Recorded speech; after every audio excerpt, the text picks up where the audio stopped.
So hello students to another session. So आज हम discuss करने वाले हैं कंपेयरिंग क्वांटिटीज और applications of simple interest and compound interest. तो पहले आज हम सिर्फ दोनों के फॉर्मूला के बारे में पढ़ेंगे, जो सिंपल इंटरेस्ट के फॉर्मूला है और कंपाउंड इंटरेस्ट का फॉर्मूला है, वही दोनों आज हम सिर्फ पढ़ेंगे। तो यहाँ पर एसआई लिखा हुआ है। SI means simple interest.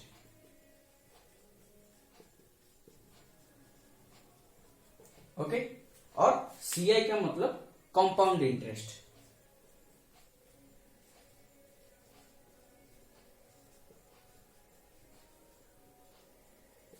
Okay, तो पहले हम समझते हैं इंटरेस्ट क्या है।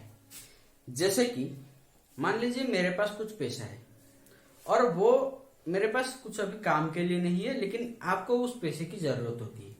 ठीक है, तो उसमें से मान लीजिए मैंने आपको 1000 रुपीज दे दिया। ओके, तो जो 1000 रुपीज दिया, तो मेरा तो पैसा ऐसा ही मैं नहीं दे दूंगा, कुछ मेरा भी फायदा होना चाहिए। तो मैं क्या बोलूंगा कि मैं 1000 रुपीज दे रहा हूं, एक साल के बाद मैं ये 1000 रुपीज के साथ कुछ एक्स्ट्रा अमाउंट ले लूंगा। कुछ भी, 2 रुपए, 5 रुपए, 10 रुपए, 1000 रुपए भी ले सकता हो। तो ये जो एक्स्ट्रा अमाउंट मैं लूंगा means the extra amount given to the lender after certain time period is called interest. समझ में आ गया? तो अभी इंटरेस्ट में दो तरह का इंटरेस्ट होता है, एक होता है सिंपल इंटरेस्ट, दूसरा होता है कंपाउंड इंटरेस्ट। ठीक है, तो पहले हम देखेंगे सिंपल इंटरेस्ट। तो सिंपल इंटरेस्ट क्या है? हाँ, उससे पहले कुछ टर्म जान लेते हैं। Principal, principal the money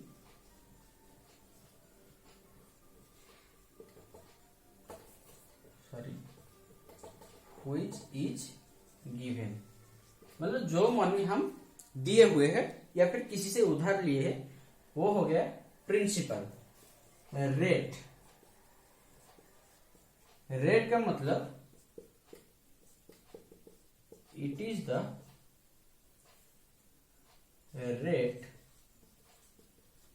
at which the interest is to be given, मतलब जिस रेट से हम ये इंटरेस्ट पे करेंगे वो हो गया आर रेट, और टी इज टाइम पीरियड, जितने टाइम के लिए हम लिए हैं वो होता है, हो गया टाइम पीरियड। ओके, तो अभी हम सिंपल इंटरेस्ट की बात करेंगे।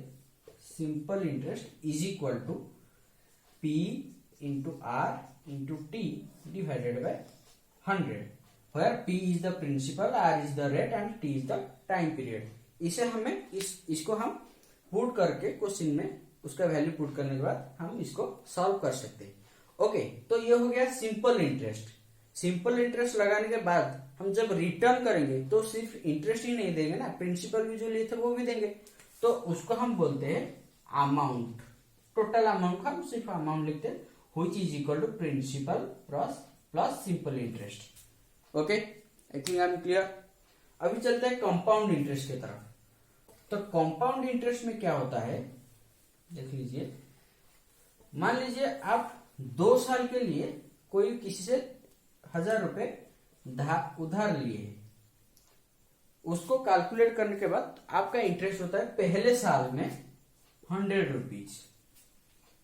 आप ये 1000 रुपीज के ऊपर 100 रुपीज इंटरेस्ट पे किए हैं, वो एक साल के लिए। जब एक साल खत्म हो गया तो क्या होता है, ये जो 100 रुपीज इंटरेस्ट है वो आके प्रिंसिपल के साथ ऐड हो जाता है, मतलब ये प्रिंसिपल अभी बन जाता है 1100 रुपीज।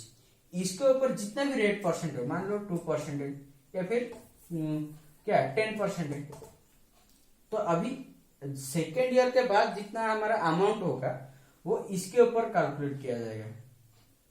10% ऑफ 1100। ओके, तो आप बोलोगे कि सर हम तो इस तरह से कैलकुलेट कर सकते हैं, लेकिन वो लेंदी हो जाएगा। इसीलिए इसका एक फॉर्मूला कंपाउंड इंटरेस्ट का है,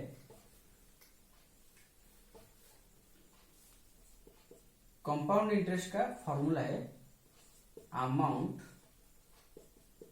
principal into 1 plus r by 100 to the power n, where n is the time period after which money is compounded.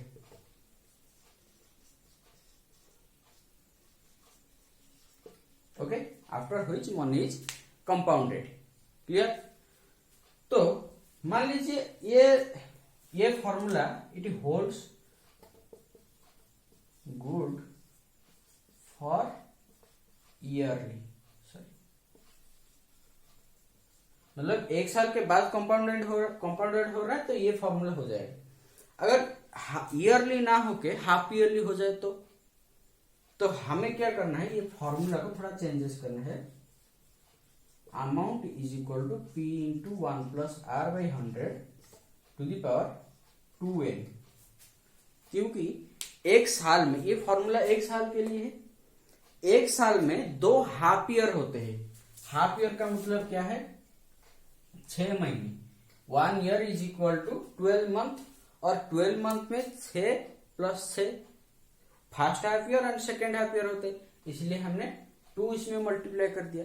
लेकिन एक चीज हमेशा सब लोग गलती करती है कि जो रेट है, एक साल में रेट क्वेश्चन में पर एनम रेट दिया होता है, लेकिन हम क्या करते हैं, इस जो हाफ ईयर का फॉर्मूला है उसमें ही डाल देते। उससे पहले क्या करना है, रेट को r/2 करना है, मतलब यहां पर लिखेंगे r/2।